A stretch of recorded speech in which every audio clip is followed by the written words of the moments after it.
Yo, welcome to Antoine Live Entertainment. Welcome to my channel. Welcome to the Aquarian Angle Astrology in Real Life. And welcome to this video about Lilith in Scorpio, or Lilith in the 8th house, or Lilith at the 8th degree, or Lilith at the 20th degree. Okay, you know 8 and 20 are Scorpio numbers. But Lilith in Scorpio, baby, that's the sex magician right there. That is a powerful Lilith. Scorpio is already the shovel. Scorpio digs, but Lilith digs too. I feel like Lilith is like almost a higher octave of Scorpio. Lilith really digs, Scorpio digs. So this is a really deep Lilith to have. But with the Lilith, you know, I've separated the video into what you suppress, what you're ashamed of, your trauma responses, how you act when you're triggered, the way Lilith digs up your life, the trauma you've inherited, and the power that you have through Lilith. Now, with the Lilith in Scorpio, 8th house, or at the 8th or 20th degree, you suppress your power, you suppress your need for power, you might suppress, okay, so I have this right here. You act like you have no power until you get triggered, then you try to overpower things. And Scorpio, Lilith and Scorpio, you tend to act like money doesn't matter until you really need it, and then you're ready to do anything for it. But you suppress your power, your need for emotional protection, your desire to be loved. You can suppress your entire emotional body. You can suppress your entire psyche. You suppress your desire for money. You act like you don't want money, like I said. You can suppress your desire for sex, your desire to be married. Now, when you're rooted in your trauma or when you're triggered, you attempt to overpower everyone and everything. Lilith and Scorpio, when they're triggered, they'll die to kill somebody else. You're sexually promiscuous and you use sex as a weapon or as a toxic power. You've gone abstinent or you've gone celibate and you don't allow yourself any sexual freedom. You become obsessive, you become paranoid, you start stalking things, you start living in fear. You're stuck with a very dark, debilitating perspective of humanity. Toxic romances, in and out of toxic relationships just to have somebody to love, or to have somebody that you think you love or you think loves you. Always asking people for money or using money as power. You'll hide things from a lover when you get paranoid or insecure. You'll stalk a lover.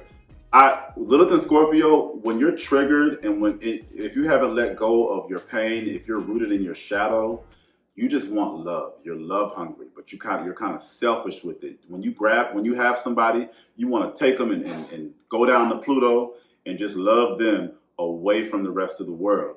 You start getting insecure, you start getting paranoid, you start getting obsessive and all of that. Now, the way Lilith can dig up your life, the way Lilith exposes everything that we try to hide, deep marriage-like relationships, marriage and divorce can really be exposing. Not just with you, but in your life as a whole. Somebody gets divorced and now you know several issues that were buried. Somebody ups and gets married. Somebody can elope and get married, and that can show you their triggers or their trauma responses, and then that marriage is over in 6 months. That could be you or the people around you. But people trying to investigate you getting really investigative with things and investigating and finding things. Divorce and death. I tell people, Lilith and Scorpio, something can die, a pet can die, a person can die. And that can expose your life. That can expose your intentions, somebody else's intentions. Tax debt and debt as a whole. Always asking for money, never having enough money. You know, Scorpio is opposite Taurus. Taurus hoards the money. Scorpio, negative Scorpio. Now, negative Taurus and Scorpio can always be broke. That's where they meet in the middle. But negative Scorpio Lilith, the way Lilith can dig up your life is if now you're in debt, now you're asking for money. That can trigger people to understand that something else is wrong in your life. STDs, especially if you have any Virgo placements. Now, the trauma that you've inherited with the Scorpio Lilith,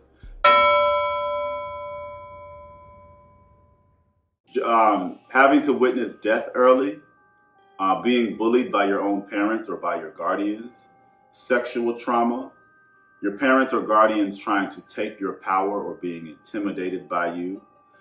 Being made to pay for things early. With Scorpio moon or Lilith in Scorpio, this is where your mom made you pay for things as soon as you got a job. Your mom was taking money from you. Your mom put you in debt early in life. Now, with the power of Lilith in Scorpio, or Lilith in the 8th house, or at the 8th or 20th degree, that's a sex healer, baby. That is a sexual healer. That's a marriage healer. Yes, ma'am. Yes, ma'am. I know some Lilith and Scorpio people, and the things they be doing to people who, okay, be having people stalking them after. That's a sexual healer. You protect the deep, dark pain in people. You're a protector and healer of sexual trauma in people. You help people through really dark death and divorce situations. You defend people in really dark situations. You empower people who have huge power deficits. A Lilith in Scorpio can see when somebody is not empowered, or a Lilith in Scorpio can see when somebody is letting other people overpower and bully them. And the Lilith in Scorpio will come and say, stop doing that. Like, here's some power, take it. You have an insane magnetic attraction, and money and people just lay at your feet. With the developed Lilith in Scorpio, money comes to you like that. People come to you like that. Sex comes to you like that. Love comes to you like that, because you just got it, baby, okay? But that's Lilith in Scorpio, or Lilith in the 8th house, or at the 8th or 20th degree. I hope this helped you understand Lilith a bit more. Follow me at Antoine Live Entertainment on TikTok, at The Aquarian Angle on Facebook, and on Instagram. I love you guys. Bye.